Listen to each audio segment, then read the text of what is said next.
Mic نزدیک ہو گیا تھوڑا. ہاں ہاں آواز نہیں آ رہی. الصلاۃ والسلام علی رسول الامین وعلی آلہ واصحابہ اجمعین. اما بعد اعوذ باللہ من الشیطان الرجیم. بسم اللہ الرحمن الرحیم. محترم صدر پاکستان سے اور میرے دیگر بھائیوں اور دوستوں،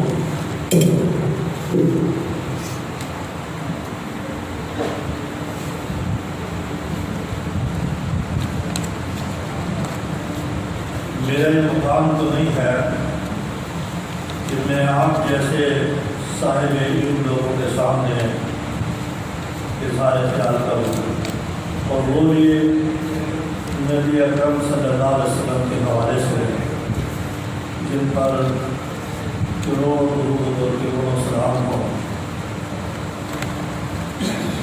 کیونکہ یہ تو عنوان ایسا ہے کہ یہ کسی صاحب علم کو دیا جاتا ہے. ہم لوگوں نے زندگی بھر کسی موضوع پر تقریر کی گئی ہے، جو ساری زندگی تقریر کرتے ہوئے گزر گئی، لیکن کسی موضوع پر تقریر نہیں کی. ہم لوگ تو 5 منٹ 10 منٹ سے زیادہ کسی موضوع پر ٹھہرتے ہی نہیں ہیں. جب دیکھتے ہیں کہ لوگ جو ہے وہ اس موضوع سے اتارے ہیں تو آگے طرف بڑھا کر دوسرا موضوع لے لیتے ہیں. اس میں بھی دیکھتے ہیں کہ کوئی یہ بھی دلچسپ ہو رہی ہے تو تیسرا موضوع لے لیتے ہیں. جب دیکھتے ہیں کہ جہاں پر صاحب علم لوگ بیٹھے ہوئے ہیں تو کچھ ایسی بات کر لیتے ہیں. جب دیکھتے ہیں مزدور بیٹھے ہوئے ہیں تو مزدوروں کے حق پر وہ بات کر لیتے ہیں. جب دیکھتے ہیں کہ پولیس کے اہلکار بیٹھے ہیں تو ان کے حق پر وہ بات کر لیتے ہیں. اس طرح سے چلتی رہتی ہے بات. لیکن آج جو ہے میرے لیے بڑی آزمائش ہے کہ میں ایک موضوع کے اوپر اظہار خیال کروں، اور یہ کہ نبی اکرم صلی اللہ علیہ وسلم کی اسوہ کی روشنی میں آپ کا کیا کردار ہے. میں آپ کا کردار بتاؤں یا اپنے کردار کا جائزہ لوں، کیونکہ آپ کے کردار پر تو میں سبھی بات کر سکتا ہوں نا. تو پہلے میں اپنے کردار کا جائزہ لوں کہ میرا کیا کردار ہے کہ میں آپ کو یہ بات کہوں کہ آپ نبی اکرم صلی اللہ علیہ وسلم کی اسوہ کی روشنی میں بچوں کو تعلیم دیں. میرا تعلق جماعت اسلامی سے ہے، میں بھی تو ایک معلم ہوں. فرق یہ ہے کہ آپ 10 گاؤں میں تعلیم دیتے ہیں اور ہم عوام کے پاس جاتے ہیں، لیکن بات تو ایک ہی ہے، کیونکہ ہمارے لیے آپ صلی اللہ علیہ وسلم معلم ہیں اور آپ کے لیے بھی آپ صلی اللہ علیہ وسلم معلم ہیں. کیونکہ ان کو معلم بنایا اللہ نے، ان کو معلم بنایا اللہ نے، تو وہ تو قیامت تک ہمارے لیے رسوا ہے. کوئی دوسرا نمونہ ہمارے سامنے آ نہیں سکتا. اور بگاڑ اس وقت پیدا ہوا ہے جب دوسرے نمونے آ گئے. جب نبی پاک صلی اللہ علیہ وسلم کی سیرت کو ہٹا کر لوگوں نے دوسروں کی سیرتوں کو سامنے رکھ دیا تو پھر انہوں نے کہا کہ ہم اپنے جو علماء ہیں، ہمارے جو پیر ہیں، ہم ان کی پیروی کریں گے. نتیجہ یہ نکلا کہ امت میں فساد پیدا. آپ کیونکہ مہمان قوم ہیں، آپ اس بگاڑ کو سدھار سکتے ہیں. آپ کے ہاتھ میں اللہ تعالیٰ نے وہ قوت اور صلاحیت دی ہے کہ آپ اگر چاہیں تو اس ڈوبتی ہوئی ناؤ کو بچا سکتے ہیں. کیوں کہ آئندہ مستقبل کے معمار جو ہوں گے وہ آپ کے ہاتھوں میں ہیں، وہ آپ کے 10 گاؤں میں ہیں. آپ اگر چاہیں تو آپ نبی کریم صلی اللہ علیہ وسلم کا اسوہ ان کے ذہنوں میں ڈال سکتے ہیں، ان کے دلوں میں نبی پاک صلی اللہ علیہ وسلم کی محبت اتار سکتے ہیں. اور یہ جو تعلیم ہے جس پر آپ کو فائز کیا گیا ہے، یہ تو ہو سکتا ہے کہ بہت سارے لوگوں نے بے روزگاری سے تنگ آ کر کے سوچا ہو کہ چلو کچھ بھی نہیں تو ٹیچری کر لیں. کچھ لوگوں نے شوق سے یہ پیشہ اختیار کیا ہے، لیکن آپ نے شوق سے پیسہ اختیار کیا ہو یا زمانہ آپ کو یہاں دیا ہو، لیکن اب آپ کے سر کے اوپر تاج ہے. اب آپ کے سر کے اوپر تاج ہے. آپ بہت ذمہ دار لوگ ہیں. آپ کو جنت کے پھول حوالے کیے گئے ہیں، معصوم بچے حوالے کیے گئے ہیں، قوم کا مستقبل حوالے کیا گیا ہے. کیا تربیت کر رہے ہیں، آپ ان کو کیا تعلیم دے رہے ہیں؟ ظاہر بات ہے کہ تعلیم آپ کے پاس ہے، کوئی تعلیم اس کو دے سکتے ہیں، آپ دوسری تعلیم اس کو دے نہیں سکتے۔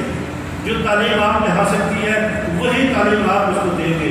اگر آپ نبی صلی اللہ علیہ وسلم کی اسوہ کی روشنی میں ان کو تعلیم دینا چاہتے ہیں، ان کی تربیت کرنا چاہتے ہیں، تو آپ کو نبی صلی اللہ علیہ وسلم کی سیرت کا اور قرآن کا مطالعہ کرنا ہوگا۔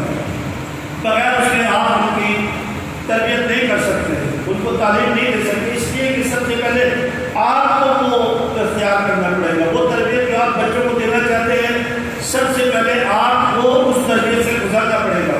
وہ تعلیم جو آپ بچوں کو دینا چاہتے ہیں، سب سے پہلے اس تعلیم پر آپ کو عبور حاصل کرنا پڑے گا۔ اگر آپ نے یہ کام کر دیا تو پھر آپ بچوں کو تعلیم دے سکتے ہیں، اگر یہ کام نہیں کیا آپ نے تو آپ بچوں کو تعلیم نہیں دے سکتے۔ تو ضرورت اس بات کی کہ سب سے پہلے آپ قرآن حکیم کا مطالعہ کریں، سب سے پہلے آپ سیرت نبی پاک صلی اللہ علیہ وسلم کا مطالعہ کریں۔ اگر آپ اس کا مطالعہ نہیں کریں گے تو آپ مجھے بتائیں نبی صلی اللہ علیہ وسلم کی محبت ان کے سینے میں کیسے کریں گے، کیسے آپ ان کو سمجھائیں گے نبی پاک صلی اللہ علیہ وسلم نے اپنے اصحاب کے ساتھ کیا کیا؟ حالانکہ وہ سارے اصحاب آپ صلی اللہ علیہ وسلم کے شاگرد تھے، ان سب کی آپ نے تربیت کی تھی، ان سب کو آپ نے تعلیم دی تھی، لیکن آپ نے ان کو شاگرد دیکھا، آپ نے ان کا اصحاب بنایا کہ یہ وہ میرے وہ ساتھی ہیں جو زندگی میں میرے ساتھ چلیں گے، میرا ساتھ دیں گے، میں جس راستے پر جاؤں گا کہ قدم سے قدم ملا کر چلیں گے، میں اگر بھوکا رہوں گا تو یہ بھی بھوکے رہیں گے، میں اگر جہاد پر جاؤں گا تو یہ بھی جہاد پر جائیں گے، میں نمازوں میں اہتمام کروں گا، شوق کروں گا تو یہ بھی میرے ساتھ نماز ادا کریں گے، میں روزے رکھوں گا تو یہ بھی روزے رکھیں گے۔ اس طرح سے نبی پاک صلی اللہ علیہ وسلم نے اپنے ساتھیوں کی اور صحابہ کی تربیت کی، قدم قدم پر ان کی تربیت کا اہتمام کیا، قدم قدم پر۔ اور خود اللہ رب العزت نے اپنے نبی پاک صلی اللہ علیہ وسلم کے بارے میں جو باتیں بتائی ہیں، اور ان کے بارے میں 4 باتیں بتائی ہیں قرآن حکیم میں۔ سب سے پہلی بات یہ بتائیے کہ یہ تلاوت کرتے ہیں، یعنی آپ کا کام کیا ہے؟ آپ بچے کو اگر ریڈنگ کر کر ہی نہیں بتائیں گے، نہ انگریزی کی ریڈنگ کرتے ہیں، نہ اردو کی کرتے ہیں، نہ سندھی کی کرتے ہیں، اگر آپ یہ کہیں گے کہ آپ اس کو سمجھ لیں، آپ اس سے آگے نکلتے ہی نہیں ہیں، صحیح معنی میں اس کا تلفظ ہی صحیح نہیں کرتے، تو پھر آپ کس طرح سے نبی صلی اللہ علیہ وسلم کی اسوہ پر عمل کریں گے؟ آپ کو تلاوت متاثر کرنی ہے، مطلب یہ انگلش کا کسی بچے کو تلفظ نہیں آتا ہے، بچہ انگلش پڑھ ہی نہیں سکتا ہے، اردو بھی صحیح معنی میں نہیں پڑھ سکتا ہے، سندھی بھی صحیح معنی میں پڑھ سکتا ہے، حالانکہ سندھی جو ہے بچوں کی قید پڑھائی تک بھی آگے تک بھی کمپلسری بھی ہے، اور آپ یعنی کیا کرنا چاہیے کہ وہ صابری بھی ہے کہ آپ اس کو لے یا نہ لیں، لیکن لازم ہے، لیکن آپ ذرا جائزہ لیں، آپ اپنے اساتذہ سے پوچھیں کہ جن اسکولوں میں آپ پڑھا رہے ہیں کیا بچے سندھی سیکھ گئے، ان کو سندھی بولنا آگے ہے، سندھی لکھ سکتے ہیں، وہ سندھی میں بات کر سکتے ہیں، وہ ظاہر ہے کہ نہیں کر سکتے، کیوں کہ ہم نے سندھی زبان نہیں سکھائی، سندھی کتاب پڑھانے کا اہتمام کیا ہے کہ یہاں سے یہاں تک سوال کا جواب دے دیں، یہاں سے یہاں تک سوال کا جواب دے دیں، اور سندھی غائب ہو گئی، سندھی زبان نہیں پڑھ۔ اسی طرح سے اردو کی کتاب پڑھا دیتے ہیں، اردو نہیں پڑھاتے، انگلش کی کتاب پڑھا دیتے ہیں، انگلش نہیں پڑھاتے، کیوں؟ اس لیے کہ آپ نے اپنی بات سنی تھی، اس میں یہ ہے کہ تلاوت کرتے ہیں اور تعلیم دیتے ہیں، سمجھاتے ہیں اس بات کو، صرف ریڈنگ بھی نہیں کرتے ہیں بلکہ لکھنا نہیں سکھاتے ہیں، بلکہ اس کی معنی بھی بتاتے ہیں، اس کا مفہوم بھی بتاتے ہیں، گہرائی کے بات بھی بتاتے ہیں، ہر چیز اس کو سمجھاتے ہیں۔ اور تیسری بات یہ کی گئی کہ ان کا تزکیہ نفس کرتے ہیں، ان کی تربیت بھی کرتے ہیں، ان کی تربیت بھی کرتے ہیں کہ آپ صلی اللہ علیہ وسلم نے جس طرح سے تربیت کی ہے وہ دیکھتے ہیں آپ کہ اولیت کیا تھی۔ آپ صلی اللہ علیہ وسلم نے صحابہ کو سمجھایا کہ جھوٹ نہیں بولنا، جھوٹ نہیں بولنا، اتنا یقین تھا آپ صلی اللہ علیہ وسلم کو کہ میرا صحابی چھوٹے موٹے گناہ کر سکتا ہے، جھوٹ نہیں بول سکتا، میرا صحابی جھوٹ نہیں بول سکتا۔ امانت میں خیانت مت کرنا، یہ امانت میں خیانت کیا ہے؟ یہ امانت کیا ہے؟ آپ سمجھ لیں کہ اللہ رب العزت نے جس فرشتے کے ذریعے سے یہ کلام بھیجا اس کو روح الامین کہا گیا ہے، یہ امانت دار فرشتہ ہے، وہ ہیر پھیر نہیں کر سکتا، امانت دار ہے، اس میں کبھی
ہم بربادی کی طرف چلیں گے. زبان تو ہے ہی، اس زبان کو سدھار میں کون لائے گا؟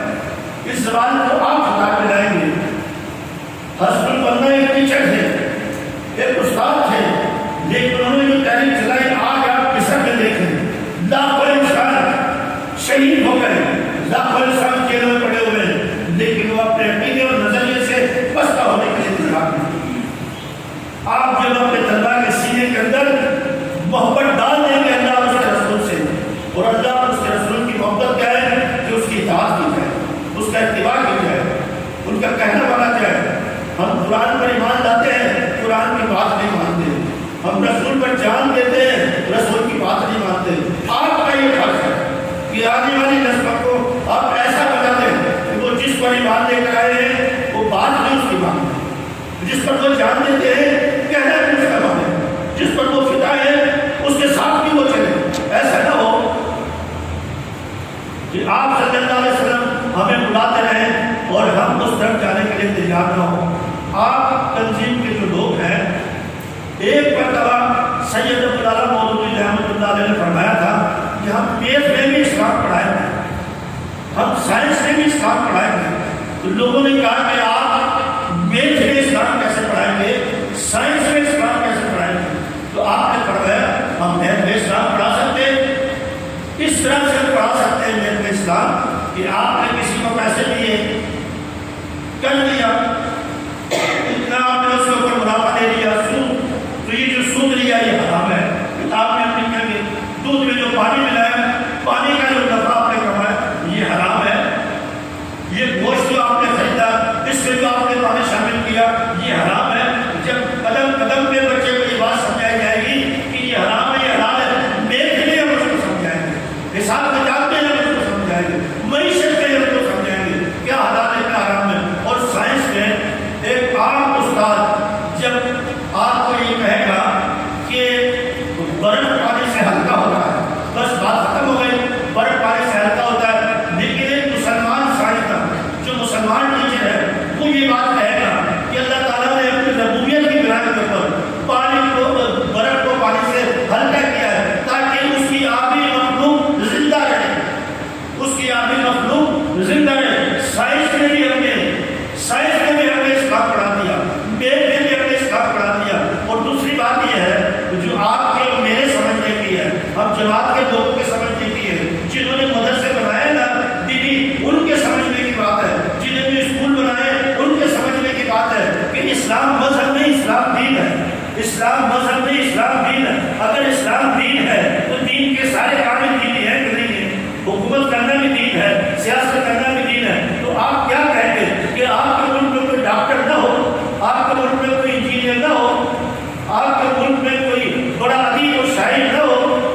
ظاہر بات اگر دین ہے تو جو ڈاکٹر بنتا ہے وہ بھی دینی تعلیم حاصل کر رہا ہے، جو انجینئر بنتا ہے وہ بھی دینی حاصل کرتا ہے. آپ کی دین اور دنیا کی تقسیم میرے سمجھ میں تھا آپ لوگوں نے اور ہم نے یہ کر دی ہے. دین اور دنیا کی تقسیم ہو ہی نہیں سکتی. آپ کیا یہ میڈیکل کالج ہے، آپ یہ کیا کہتے ہیں ہم صرف دینی ادارے چلائیں گے، میڈیکل کالج کی ضرورت نہیں تو کون چلائے گا؟ آپ کو فوج کی ضرورت نہیں ہے، آپ کو پولیس کی ضرورت نہیں ہے، آپ کو جیلوں کی ضرورت نہیں ہے. تو بھائی عدالت کی کرسی پر کون بیٹھے گا؟ پولیس کا انتظام کون سنبھالے گا؟ فوج میں کون جائے گا؟ سیاست میں کون جائے گا؟ کون صدر وزیر بنے گا؟ کون اسمبلیوں میں جائے گا؟ تو جب آپ اس کو دینی بتائیں گے تو لوگوں میں شوق آئے گا. ہم نے خود جو اپنے مدرسے بنائے ہیں وہ کہہ رہے ہیں دینی تعلیم دے رہے ہیں، میں دین کی تعلیم نہیں دے رہے، آپ دین کے ساتھ مذاق کر رہے ہیں، دینی تعلیم نہیں دے رہے. آپ کہہ رہے ہیں کہ میں نے جو انہوں نے سلیبس دیا ہے اسلامیات میں اس میں 4 حدیثیں بتا دی ہیں، 5 آیتیں بتا دی ہیں کہ ان کو یاد کر دو. ہماری مدرسے بھی تو یہ ہے کہ ہم وہ بھی یاد نہیں کرا سکتے، ہم وہ بھی یاد نہیں کرا سکتے. اس لیے نبی پاک صلی اللہ علیہ وسلم کے اس وقت پہلے ہمیں غور کرنا پڑے گا، ہمیں پہلے طے کرنا پڑے گا. تنظیم اساتذہ کے اندر یہ بات بھی آنی چاہیے تجربہ میں کہ لوگوں کو یہ بات بھی سمجھاؤ کہ جب تک نبی اکرم صلی اللہ علیہ وسلم کے اس وقت کو نہیں اپنائیں گے اس وقت تک ہم صحیح معنی میں استاد نہیں بن سکتے، معلم نہیں بن سکتے، بچوں کے رہنما نہیں بن سکتے، ان کے دلوں میں اپنی محبت پیدا نہیں کر سکتے، ان کے دلوں میں محبت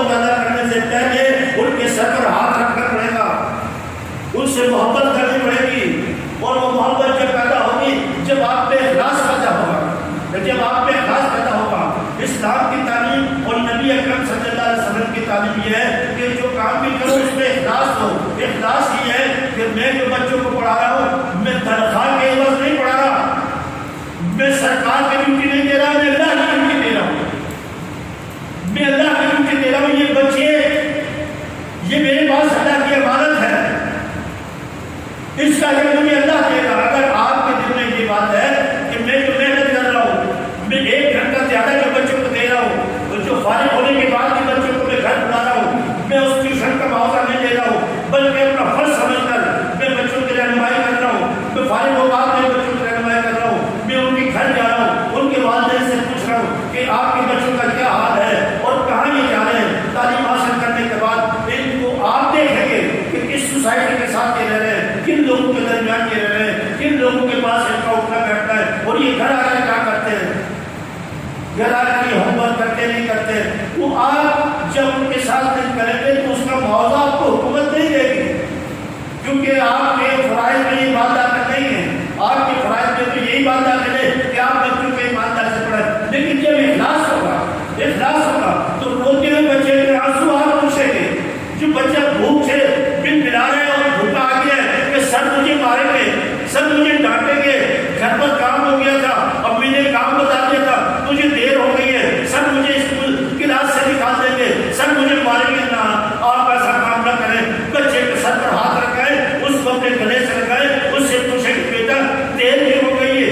نبی صلی اللہ علیہ وسلم کا طریقہ کار یہ تھا. پوری زندگی جن لوگوں نے آپ صلی اللہ علیہ وسلم کے ساتھ زندگی گزاری ہے, کسی نے 10 سال, کسی نے 15 سال, کسی نے 20 سال, انہوں نے کہا کہ پوری زندگی میں کبھی صلی اللہ علیہ وسلم نے ہمیں ڈانٹا نہیں, کبھی ہمیں سخت اور سست نہیں کہا ہے, کبھی یہ نہیں کہا کہ یہ کیوں کر دیا تم نے, بس ٹھیک ہے بتا دیا کہ آئندہ یہ کرنا, آئندہ یہ کرنا. مسجد نبی میں بدبو آئے اور پیشاب کرنے کے لیے بیٹھ گئے. صحابہ نے دیکھا کہ مسجد نبی کے شہر میں پیشاب, کیونکہ وہ تو پتھروں کا شہر تھا, ایسا شہر تو تھا نہیں, پتھروں کا شہر تھا. صحابہ نے جو ہے وہ اس کو مطلب طریقے سے اٹھانا چاہا. آپ نے کہا کہ اس کو فارغ ہو گیا, فارغ ہونے سے فارغ ہو گیا. تو آپ نے اسے سمجھا کہ آپ صلی اللہ علیہ وسلم نے تعلیم اس طرح سے دی ہے کہ آپ مار پیٹ کر تعلیم نہ دیں, آپ اس کو ڈانٹ ڈپٹ کر تعلیم نہ دیں. پہلا حرکہ تو یہ استعمال کریں محبت کا, محبت کا استعمال کریں, بعد میں روٹنے کا استعمال کریں. جب بچہ کہہ رہا ہے کہ مجھے اتنی محبت سر دیتے تھے, آج مجھ سے بات نہیں کر رہے ہیں, آج مجھے تو دیکھتے رہے, تو بچہ بھی تو انسان ہے, اس کے دل میں بھی محبت کے جذبات ہے. وہ بھی آپ سے پوچھے گا کہ سر کیا بات ہے, آپ ناراض ہیں, سر کیا بات ہے, آپ ناراض ہیں. کبھی 2 پیسے بھی ان پر خرچ کر دیں بھائی, کبھی 2 پیسے بھی خرچ کر دیں. آپ اپنے بچوں کے لیے ٹرافیاں لے کر جاتے ہیں کیونکہ وہ آپ کے اپنے اولاد ہیں. تو یہ جو آپ کو کہتا ہے کہ میرا روحانی باپ ہے, یہ میرا روحانی باپ ہے, تو روحانی اولاد کے لیے آپ 1 روپے کی ٹرافی بھی اس کو نہیں کھلا سکتے, ٹرافی لے جا سکتے ہیں. نبی پاک صلی اللہ علیہ وسلم کے پاس میں جو کچھ ہوتا تھا وہ سب صحابہ پر قربان کر دیتے تھے. آپ نے بچایا کچھ, آپ بتائیں, آپ صلی اللہ علیہ وسلم نے کچھ بچایا, کچھ نہیں بچایا, سب لوگوں کو دے دیا, سب دے دیا لوگوں کو. کوئی ناراض ہو گیا کہ میں تو آپ کی بڑی تعریف سن کر آیا تھا کہ آپ ایسے ہیں, آپ ایسے ہیں, یوں سخاوت کرتے, یوں دیتے, اور مجھے یہ دیا ہے آپ نے. صحابہ ناراض ہو گئے کہ ایک نے اس کو مال دیا ہے, دوسرے شخص جو ہے غصہ کر رہا ہے, تنقید کر رہا ہے. آپ نے کہا کہ نہیں, آپ کچھ نہ بولے, یہ میرا مہمان ہے, آپ نہ بولے. وہ رات سو گیا وہاں پر, رات مسجد میں سو گیا. صبح اس کو بلایا, اس کو اور مال دیا, اور مال دیا. بولا خوش ہو, بولا آپ جیسا تو سچی ہے نہیں کوئی دنیا میں, آپ نے جو عنایت کی ہے یہ تو ایسی عنایت ہے کہ کوئی ہے ہی نہیں دنیا میں. تو کہا کہ یہ بات جو تم مجھے کہہ رہے ہو نا, ابھی میرے صحابہ کو بھی کہہ رہے ہیں, رات ان کے دن زخمی ہو گئے تھے, ان سے بھی یہ بات کہہ دینا. تو ان کا طریقہ تربیت تو یہ تھا, آپ صلی اللہ علیہ وسلم کا طریقہ تربیت یہ تھا. آپ نے کسی سے کچھ نہیں کہا. جو صحابی پیچھے بات کرتے ہوئے آ رہے ہیں کسی تیسرے کے لیے, کسی تیسرے کے لیے, سامنے مردار گدھا پڑا ہوا ہے, آپ رک گئے اور ان سے کہا کہ تلاوت کروائے, آپ اس کو کھائیں. تو تیار شدہ مردار ہے, تو ابھی پیچھے تو کیا کرتے ہوئے آ رہے تھے, اپنے مردار رہے تھے, گوشت تو کھا رہے تھے. آپ صلی اللہ علیہ وسلم چلے ہوئے آ رہے ہیں. ایک صحابی کا ہاتھ پکڑ کے ان سے کہا کہ کیا میں تمہیں ایک ہی وقت میں ساری دنیا نہ دکھا دوں؟ کہ یا رسول اللہ ایک وقت میں ساری دنیا دکھا دے؟ آپ نے کہا کہ چلو آگے چلے، تو وہ کوڑے کا ڈھیر پڑا ہوا تھا۔ اب آج کی طرح سے اٹھا کر نہیں لے جاتے ہیں نا، وہ پرانے زمانے کے اندر ہر چیز اسی پہ ڈال دیتے تھے، جو بھی گدا کوڑا ہوتا تھا وہ بھی اسی کے اوپر ہے، جو انسانوں کے ڈھانچے ہوتے تھے وہ بھی اسی پر ہے، جو بھی کچھ ہوتا تھا۔ تو کہا کہ یہ ہے دنیا، یہ دنیا کی حقیقت ہے، یہ ہے دنیا، بچو اس سے، بھاگو اس سے۔ یعنی اس طرح سے آپ صلی اللہ علیہ وسلم نے دنیا کی ترغیب بھی دی، دنیا کی ترغیب بھی دی۔ ایسا نہیں ہے کہ دنیا سے علیحدہ کر دیا۔ ایک صحابی آیا اور کہنے لگا یا رسول اللہ میں محتاج ہوں، میری مدد کیجیے۔ کہا کہ آپ کے گھر میں کیا ہے؟ جو بھی سامان ہے وہ لے آؤ۔ اور وہ جب سامان لے آیا تو صحابہ سے کہا کہ یہ سامان اس کا خرید لو۔ وہ سامان تھوڑا بہت خریدا اور اس کو کہا کہ جاؤ بازار میں ایک کلہاڑا خریدو اور ایک رسی خریدو اور جا کر جنگل سے لکڑیاں کاٹ کر لے کر آؤ۔ وہ ہفتے کے بعد آ کر ملا تو آپ صلی اللہ علیہ وسلم نے پوچھا کہ اب بتاؤ کیا حالت کا؟ یا رسول اللہ جتنا سامان بیچا تھا وہ بھی میرے پاس آ گیا اور مزید جو ہے پیدا ہو گیا۔ تو آپ صلی اللہ علیہ وسلم نے تو یہ تعلیم دی ہے، یہ تعلیم جو مزدور تھا اسے کہا کہ تم مزدوری کرو، اور جو علم سیکھا تھا اسے کہا یہ وحی لکھو، اس کو یاد کرو۔ ہزاروں لوگوں نے قرآن مجید حفظ کیا نا، ہر آدمی نے حفظ نہیں کیا، جو اس کا درد رکھتے تھے، جو اس کا ذوق رکھتے تھے، ان کو یہ کہا کہ تم قرآن کو زبانی یاد کرو، تم حفظ کرو۔ آپ کی کلاس میں جو بچے ہیں، آپ کی کلاس میں بچے ہیں، کبھی آپ نے کوشش کی اس بات کی کہ بیٹا یہ پیراگراف یاد کرنا، آپ کی انگلش کا پیراگراف ہے، یہ پیراگراف یاد کرنا، 2 دن کی مہلت دینا ہو آپ کو، 2 دن میں آپ یاد کر کے بتانا۔ یہ اردو کا پیراگراف ہے، یہ 2 دن کی مہلت ہے، یہ 2 دن میں آپ یاد کرنا۔ اور یہ قرآن مجید کی چند آیات ہے، یہ میں تمہیں 1 ہفتے کی مہلت دیتا ہوں، یہ یاد کر کرانا۔ یہ 4 حدیثیں ہیں، اس کو یاد کرنا۔ اگر آپ کے پاس ایک اسکول میں اگر آپ 5 پیریڈ دیتے ہیں، ہر پیریڈ کے اندر 40 بچے آپ کے پاس ہیں، تو 200 بچے آپ کے پاس ہیں، تو 200 بچے آپ کے پاس ہیں، تو 200 بچوں کو اگر آپ 1 سال کے اندر آپ انگریزی کی کتاب کے 10 پیراگراف یاد کرا دیں تو بہترین ڈیبیٹر بن جائے گا، بہترین۔ پوری زندگی میں بچہ کوئی ایک جو ہے سینٹینس یاد نہیں کرتا ہے تو وہ کیسے آگے جائے گا؟ نہ اردو کا یاد کرتا ہے، نہ انگلش کا یاد کرتا ہے، نہ حدیث یاد کرتا ہے، نہ قرآن مجید کی آیت یاد کرتا ہے۔ تو یہ کس کی ذمہ داری ہے؟ یہ ماں باپ کی ذمہ داری ہے، یہ کلمے سکھانے مدرسے والوں کی ذمہ داری ہے، یہ نماز سکھانا یہ مدرسے کی ذمہ داری ہے۔ یہ کون سکھائے گا؟ مولوی تو آپ ہے، مولوی تو آپ ہے۔ ہم جیسے دنیا دار لوگوں نے مدرسوں میں بچوں کو نہیں بھیجا، مدرسوں میں بچوں کو نہیں بھیجا۔ کیوں کہ مدرسے میں جائے گا تو یہ ڈاکٹر نہیں بنے گا، یہ انجینئر نہیں بنے گا، یہ دنیا کی زندگی میں پیچھے رہ جائے گا۔ اس سے پھر کسی مسجد میں 7,000 اور 5,000 میں 15,000 میں نوکری کرنی پڑے گی۔ میں نے اپنے بچوں کو مدرسے نہیں بھیجا، جب میں نے مدرسے نہیں بھیجا اور آپ کا اعتماد کیا تو آپ اسے نماز نہیں سکھا رہے، آپ اسے تبلیغ نہیں کرا رہے، جو سلیبس میں قرآن مجید کی آیات ہے وہ بھی آپ اسے یاد نہیں کرا رہے، جو سلیبس میں حدیث ہے وہ بھی اسے یاد نہیں کرا رہے۔ تو میرا بچہ تو جائز ہے، میں نے تو دنیا کے لالچ میں اپنے بچے کی آخرت تباہ کر دی اور اس کے اکیلے کی آخرت تباہ نہیں ہوئی، میری بھی آخرت تباہ ہو گئی۔ میں بھی اس کے ساتھ جانا نہیں چاہتا، اس لیے کہ میں نے دنیا کا لالچ کیا، میں نے دنیا کا لالچ کیا۔ یہ تو خدا کا شکر ہے کہ اللہ تعالیٰ نے یہ تنظیم بنا دی، یہ تنظیم بنا دی جو یہ فکر پیدا کر رہی ہے کہ یہ بچے عام بچے نہیں ہیں، یہ وہ بچے نہیں ہیں جو گلی میں حوالہ گردی کر رہے ہیں، یہ تمہارے حوالے کیے گئے ہیں، یہ تم اللہ کے سپاہی ہو، یہ تمہاری نگرانی میں لے گئے، یہ تمہاری نگرانی میں آنے کے بعد بھی بگڑ گئے نا تو اس کا حساب تمہیں دینا پڑے گا۔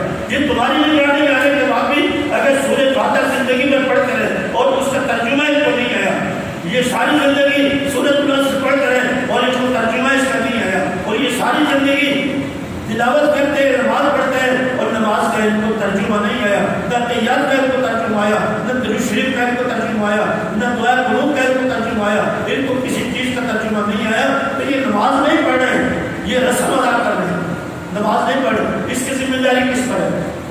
اس کی ذمہ داری آپ پر ہے، آپ اس کے ذمہ دار ہیں۔ آپ یہ سمجھے کہ اللہ اور اس کے رسول نے ہماری ڈیوٹی لگائی ہے، اللہ اور اس کے رسول نے ہماری، آپ مولوی ہیں،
تو جو بچے آپ سے اتنے منسلک ہیں، اتنے اٹیچ ہیں آپ سے، وہ بچے آپ کی یہ بات نہیں مانیں گے کہ بیٹا نماز پڑھا کرو، بیٹا نماز پڑھا کرو، آپ کی یہ بات نہیں مانیں گے بیٹا قرآن کو اپنے سینے میں اتارو، آپ کی یہ بات نہیں مانیں گے بیٹا اللہ پاک نے فرمایا، نبی صلی اللہ علیہ وسلم کی جو حدیث ہے نا ان کو اپنے قلب میں اتارو، نبی سے سچی محبت کر لیے تو نبی کی باتوں کو یاد رکھو بیٹا، نبی کی باتوں کو یاد رکھو۔ چلو آپ آج ہمارا امتحان لیتے ہیں، کون بچہ ہے جو نبی صلی اللہ علیہ وسلم کی 10 حدیث سنائے گا؟ تو آپ نے یاد کرائی ہوگی تو آپ امتحان دیں گے نا، آپ نے یاد کرائی ہوگی تو آپ امتحان دیں گے۔ کون بچہ ہے جو قرآن مجید کی 5 آیات ترجمے کے ساتھ سنائے گا؟ تو آپ نے ترجمے کے ساتھ آیات اس کو سمجھائی ہوگی تو وہ ترجمے کے ساتھ آپ کو سنائے گا۔ چلو ایک کون سا بچہ ہے جو یہ 5 کی 6 کی 7 کی 8 کی 9 کی یہ انگریز کتاب ہے، آپ نشان لگائیں، بہت سارے اقتباس ایسے ہیں جو یاد کرنے کے قابل ہیں، بہت ساری باتیں ایسی ہیں جو یاد کرنے کے قابل ہیں، اردو میں بہت سارے مقابلے ایسے ہیں جو یاد کرنے کے قابل ہیں، بہت سارے ذہنی اقوال ایسے ہیں جو یاد کرنے کے قابل ہیں۔ کیا آپ نے یہ کوشش کی ہے کہ بچوں کو ذہنی اقوال یاد کرائیں؟ کیا آپ نے کوشش کی ہے کہ اگر آپ سندھی کا حکم حاصل کر سکتے ہیں، کبھی آپ نے سمجھایا ان کو مٹھائی کیا ہے؟ کبھی آپ نے بتایا سندھ کی ثقافت اور تہذیب سے اٹیچ ہے مٹھائی، مٹھائی کے نام پر لوگ سوشلزم کا نعرہ لگاتے ہیں، مٹھائی کے نام پر نیشنلزم کا نعرہ لگاتے ہیں، مٹھائی کے نام پر سیکولرزم کا نعرہ لگاتے ہیں، مٹھائی کا تمبورا لے کر وہ رات کی بات کرتے ہیں۔ تو ساری مٹھائی کے شان سے، مٹھائی کے شان کون سندھی کی شکل یاد کرے گا؟ مٹھائی کے شان کون یاد کرے گا؟ مٹھائی کے اندر وہ جو آپ نے جو لکھی ہے، مٹھائی صاحب نے جو نعت لکھی ہے، مٹھائی صاحب نے جو حمد لکھی ہے، جو اللہ کے بارے میں جو کلام لکھے ہیں، وہ نایاب کلام ہے۔ تو علامہ اقبال کے بارے میں کون ہے جن کو علامہ اقبال کے، میں نے 9 کے بچوں سے پوچھا کہ مجھے 2 4 5 اشعار سنائیں آپ علامہ اقبال کے، کہ ہمیں تو یاد نہیں ہے، ہمیں تو یاد نہیں ہے۔ کیوں یاد نہیں ہے؟ نئے گھر میٹرک پہ جانے کے بعد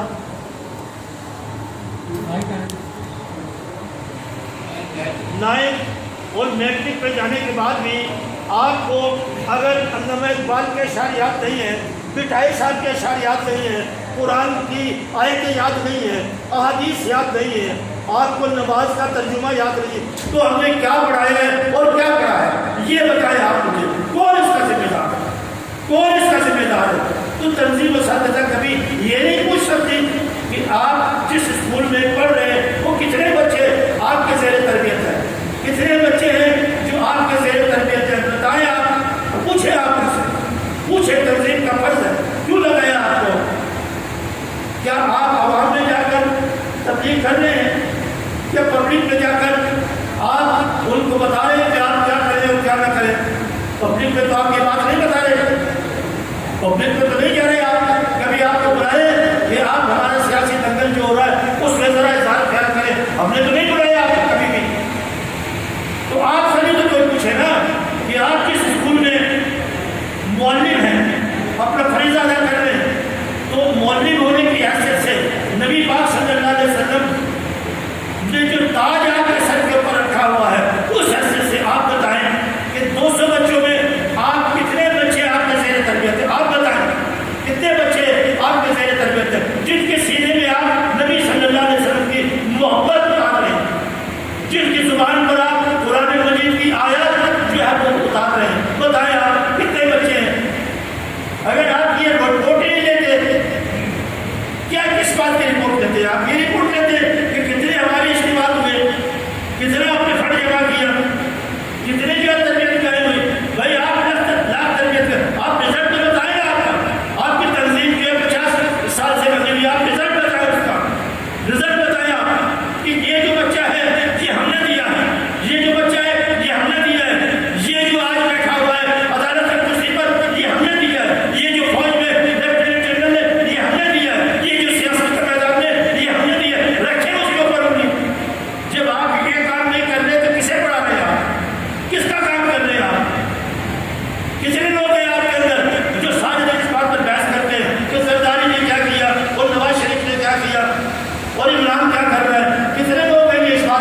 وہ کہتے ہیں جنسیات کی تعلیم دو، آپ کیوں نہیں دیتے؟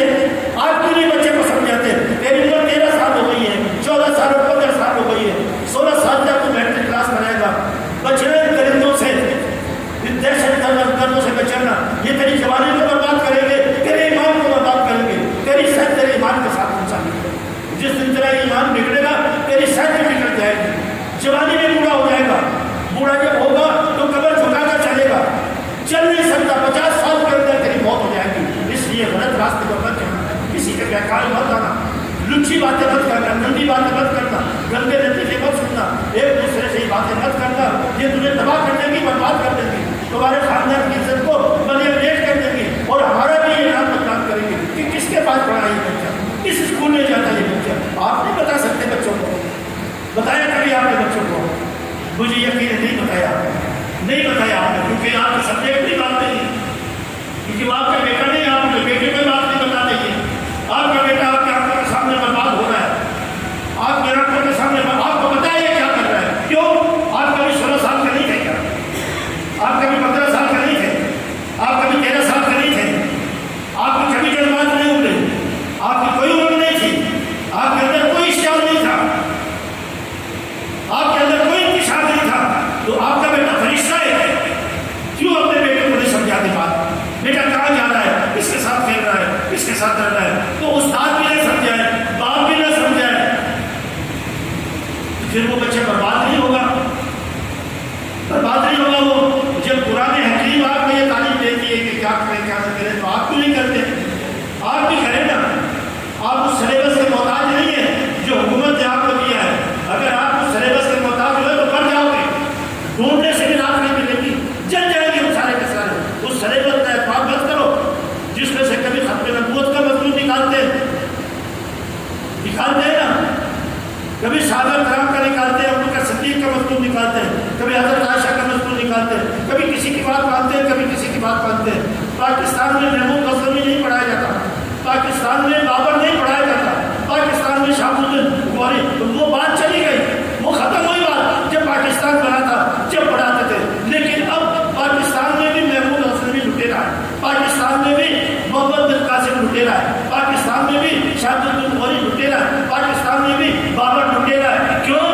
ہماری کمزوری ہے، سلیبس بدلتے رہے، سلیبس بدلتے رہے، کہتے ہیں کہ اب یہ جو لٹیرے ہیں، اب یہ جو خائن ہے، اب یہ جو بدکار ہے، اب یہ جو لوگوں کو قتل کر رہے، یہ جو املاک کو لوٹ رہے، یہ جو سلیبا عورتوں کی عصمتوں کو لوٹ رہے، اب سلیبس میں ان کا نام ہے، اب سلیبس میں ان کا نام ہے، اب ہمارے رہنما کے ہیں، ہمارے ٹیچر کے ہیں، ہمیں ان کی پیروی کرنی ہے، تو ہم کہاں گئے؟ بندے زمین بوس ہو گئے، کہاں گئے ہمارے لوگ؟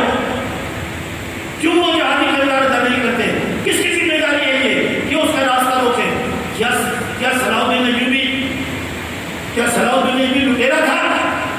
صلاح الدین ایوبی کو بھی لٹیرا بنا دیا گیا، عیسائیوں نے اسے لٹیرا بنایا، ہندوؤں نے ان کو لٹیرا بنایا، اور ہم نے کہا کہ ہم کوئی بات نہیں، ٹھیک ہے سرکار، کہ کبھی آپ کی حکومت ہوتی تو بابری مسجد کو ڈھا دیا جاتا، آپ کی حکومت ہوتی تو اسلام آباد میں مندر بن جاتا، آپ کی حکومت ہوتی تو 14 ارب روپے سے جو قادیانی کی سہولت کار بن جاتے۔ یہ ہماری کمزوری ہے کہ ہم نے نظریات کے بعد کو چھوڑ دیا۔ کون نظریات کے بعد پہ لڑے گا؟ ہمیں بھی کہا کہ نظریات کا بعد ختم ہو گیا، اب تم جو ہے سیاست کے بعد پہ لڑو، چلو بھائی تمہاری بات مان دیتے ہیں، سیاست کے بعد پہ بھی لڑ لیے، تو آپ نظریات کے بعد پر کریں، آپ اس کمی کو پورا کریں، اساتذہ اس کمی کو پورا کریں گے، یہ مولوی اس کمی کو پورا کرے گا، کیونکہ ہم نے نہیں کہا، ہم تو دعویٰ کر سکتے ہیں ہم ہے نہیں، دعویٰ کر سکتے ہم ہے نہیں، ہم نبی پاک صلی اللہ علیہ وسلم کے پاؤں کے نیچے جو خاک تھی نا اس پر نہیں کھڑے، آپ کھڑے ہیں اس کے اوپر۔ وہ مولوی انسانیت ہے، آپ کو اللہ تعالیٰ نے مولوی بنایا ہے، آپ اس کے مقام کے اوپر کھڑے ہوئے ہیں۔ اگر آپ بھی اپنا فرض ادا نہیں کریں گے تو پھر کون ادا کرے گا؟ یہ بتائیں آپ، کون اس فرض کو ادا کرے گا؟ ان کے سینوں میں اگر اللہ اور اللہ کے نبی سے محبت نہیں اتاری، اللہ تو کہتا ہے کہ اگر تم کو اللہ سے پیار ہے تو میرے نبی کا اتباع کرو، میرے نبی کی بات مانو، میرے نبی کی بات مانو۔ آپ بتا دیں لوگوں کو، آپ اپنے شاگردوں کو بتا دیں کہ بیٹا دعویٰ کرنے سے کچھ نہیں ہوتا، نبی کی اگر ہم بات مانتے ہیں نا تو نماز کی پابندی اختیار کرو، کہ کیوں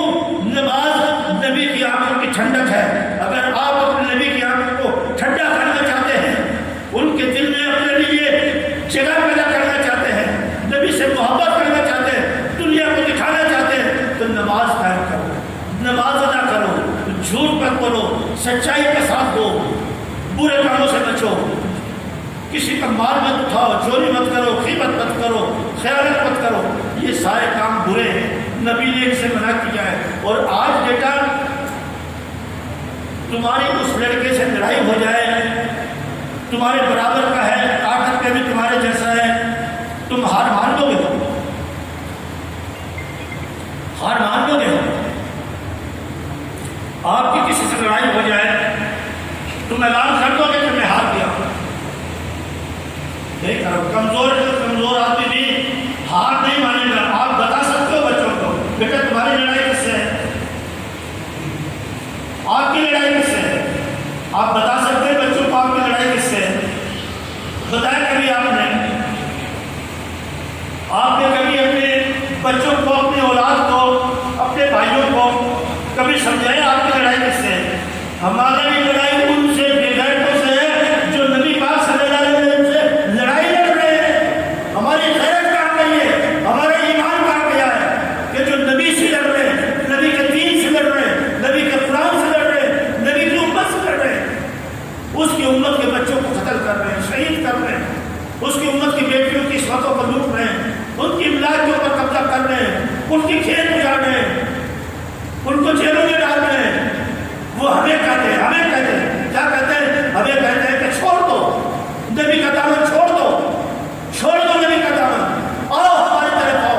تو بیٹا کس طرف جانا ہے؟ بیٹا کس طرف جانا ہے؟ بیٹا یہ جو لاج رنگ ہے، یہ جو لاج رنگ ہے، یہ جو بے حیائی کا مناظر ہے، یہ جو سارا کام ہو رہا ہے، یہ ان کا پھیلایا کام ہے، یہ ان یہودیوں کا کام ہے، یہ ان کا کام ہے جو نبی پاک صلی اللہ علیہ وسلم کے خاکے بنا کر آپ صلی اللہ علیہ وسلم کی توہین کر رہے ہیں۔ بیٹا اس طرف جاؤ گے، یہ مسجد بنا رہی ہے آپ کو، یہ مسجد آپ کو بنا رہی ہے، نبی پاک صلی اللہ علیہ وسلم ادھر کھڑے ہوئے ہیں، یہ حی علی الصلاۃ اور حی علی الفلاح کی جو آواز آ رہی ہے نا، یہ مدینہ سے آ رہی ہے، یہ کعبۃ اللہ سے آواز آ رہی ہے۔ بیٹا یہاں کھڑے ہمارے نبی پاک، اتار دیں ان کے سینے کے اندر، اتار دیں ان کے دل کے اندر، نبی سے محبت اتار دیں۔ دیکھیں وہ بچہ سدھرتا ہے کہ نہیں سدھرتا ہے۔ کبھی آپ نے کوشش کی ہے کہ چلو بھائی پیریڈ بعد ملیں گے، نماز کا ٹائم ہو گیا، چلو آپ نماز کر کے تو دیکھو نا، نہیں کرو گے کچھ نہیں ہوگا، کر کے دیکھو۔ جہاں ہمارے ہیڈ ماسٹر صاحب تھے 35 سال تک ہیڈ ماسٹر تھے، 35 سال ایک دن بھی انہوں نے کبھی جو ہے نا لیٹ نہیں کی، ناکا نہیں کیا، 35 سال ہیڈ ماسٹر رہے وہ، تو وہ ہر استاد کے اوپر نظر رکھتے تھے، کسی کی ہمت نہیں تھی کہ وہ لیٹ آ جائے۔ کیوں؟ کہ وہ خود اس بات کا پابند تھا۔ آج اس کے جانے کے بعد بھی لوگ آشش کرتے ہیں کاش ایسے ہی ہیڈ ماسٹر آ جائے۔ تو آپ اپنے اسکولوں میں رواج جانے نا، ہم نے اس بات کی کوشش کی، پتہ نہیں کتنے ہم کامیاب ہوئے کتنے ناکام ہوئے، کہ ہم اپنے بچوں کو زور کی نماز پڑھا کر چھٹی کرتے تھے۔ پھر وقت کے ساتھ ساتھ ظاہر بات نماز کا جب دباؤ آتا ہے، پھر کہا کہ جی آپ دیر سے چھٹی کرتے ہیں اس لیے لڑکے بددل ہو رہے ہیں۔ استاد بددل تھے، لڑکے بددل نہیں تھے، استاد بددل تھے۔ ہم نے سمجھ لیا تھا کہ استاد بددل ہے، وہ خود ہی نماز سے جو ہے جی چلا رہے ہیں۔ تو ہم نے کہا بتا دو 1:30 بجے کا کر دو۔ جب 1:30 بجے کا کیا تو نماز سے ہمارے ہو گئے، بچے بھی استاد بھی۔ یہ چالے ہیں، اس کا مقابلہ کرنا پڑتا ہے۔ تو آپ تو کلاس میں یہ کر سکتے ہیں۔ تو نبی اکرم صلی اللہ علیہ وسلم کی سیرت کے مطابق اگر آپ کو تعلیم دینی، آپ کو اپنا کردار بنانا ہے، تو جو نصاب آپ پڑھا رہے ہیں وہ آپ کا کردار نہیں بنائے گا۔ جس معاشرے میں آپ رہ رہے ہیں وہ آپ کی کردار سازی نہیں کرے گا۔ آپ کی کردار سازی اگر کر سکتے ہیں تھوڑی بہت تو یہ تنظیم کر سکتی ہے، اور مکمل آپ کی کردار سازی جو کرے گی وہ قرآن حکیم۔ آپ اپنے سینے پہ خود ہاتھ رکھتے ہیں کہ آپ کو کتنے سال ہو گئے ہیں تنظیم اساتذہ سے آپ کو منسلک ہے، اس کے رکن ہیں یا اس کے ممبر ہیں یا اس کے سپورٹر ہیں۔ آپ نے ایمانداری سے مجھے نہ بتائیں، آپ اپنے ضمیر سے پوچھیں تفہیم القرآن پڑھ لیا آپ نے؟ اگر تمام لوگوں نے تفہیم القرآن پڑھ لیا ہے تو آپ مستحق ہے کہ میں آپ کو مبارکباد دوں، اور تمام لوگوں نے نہیں پڑھا تو میں توجہ دلاتا ہوں کہ آپ پڑھ لیں، اس سے پہلے کہ موت آ جائے اس سے پہلے پہلے پڑھ لیں تفسیر القرآن۔ سیرت نبی صلی اللہ علیہ وسلم کی کتنی کتابیں پڑھ لی ہیں آپ نے؟ بہت ساری کتابیں تو آپ نے پڑھی ہوں گی، لیکن آپ محسن انسانیت بھی پڑھ لیں، نعیم صدیقی صاحب کی محسن انسانیت بھی پڑھ لیں، محمد عربی بھی پڑھ لیں، اور سید سلیمان ندوی کی سیرت النبی بھی پڑھ لیں۔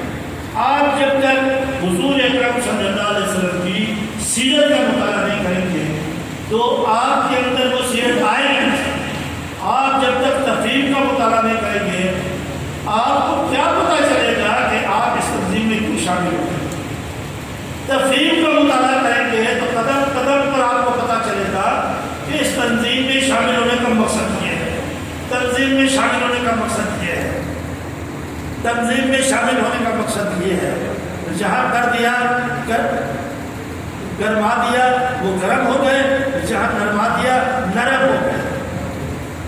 جب اللہ نے کہا کہ ٹھہرو ٹھہرو، ابھی وقت نہیں آیا ہے، گالی دے رہے ٹھہرو، جذبات پر قابو کرو، قابو کرو جذبات کو، عمر جذبات پر قابو کرو، مت جو آپ کا انکار۔ ہمیں معلوم ہے کہ آپ 10 لوگوں کا مقابلہ کر سکتے ہیں، لیکن ٹھہرو آپ ٹھہر گئے۔ لیکن جب یہ آیا حکم کہ اٹھو، تلوار ہاتھ میں لے کر اٹھو، تو کمزور نہیں تھے، تلواروں کی جنگ کی نہیں تھی، کبھی اجتماعی طور پر میدان مقابلہ کیا نہیں تھا، لیکن کہہ دیا کہ اٹھو تو چلے گا اللہ کے حاصلے پر، اور اللہ تعالیٰ نے کام کیا دیتا ہے۔ یعنی جنگ بدر سے لے کر آپ صلی اللہ علیہ وسلم کی زندگی کی آخری سانس تک ایک دن بھی آپ صلی اللہ علیہ وسلم آرام سے اور چین سے نہیں بیٹھے، جہاد فی سبیل اللہ کرتے رہے۔ تو میری اللہ تعالیٰ سے دعا، میرے لیے اللہ تعالیٰ سے دعا کرے کہ اللہ تعالیٰ مجھے استقامت دے اور ایمان پر خاتمہ کرے۔ میری تو یہ تمنا ہے کہ میں یوں بولوں اور یوں بولوں، نماز میں آؤں اور ادھر میں بھاگ جاؤں۔ بچہ کہتا ہے کہ پر دھوپ ہو رہی ہے، بہت زیادہ گرمی ہے، میں نے کہا بیٹا نماز تو پڑھنی ہے نا، لیکن ہرا میں چل کے پڑھے، کیا پتہ موت کا کوئی ٹائم مقرر تو نہیں ہے، اچھا ایسی راستے میں موت آ جائے۔ تو میرے لیے بھی آپ استقامت کی دعا کرو، میں آپ کے لیے استقامت کی دعا کرتا ہوں۔ مجھے معلوم نہیں ہے کہ میں نے اس موضوع کا حق ادا کیا نہیں کیا، میں آپ سے معافی چاہتا ہوں، میں معذرت چاہتا ہوں اگر میں نے اس کا حق ادا نہیں کیا تو مجھے معاف کر دے۔ اللہ تعالیٰ آپ کو، اللہ تعالیٰ مجھے اللہ رسول صلی اللہ علیہ وسلم کی ہدایت کے مطابق زندگی گزارنے کی توفیق عطا فرمائے۔ وہ آتا ہوتا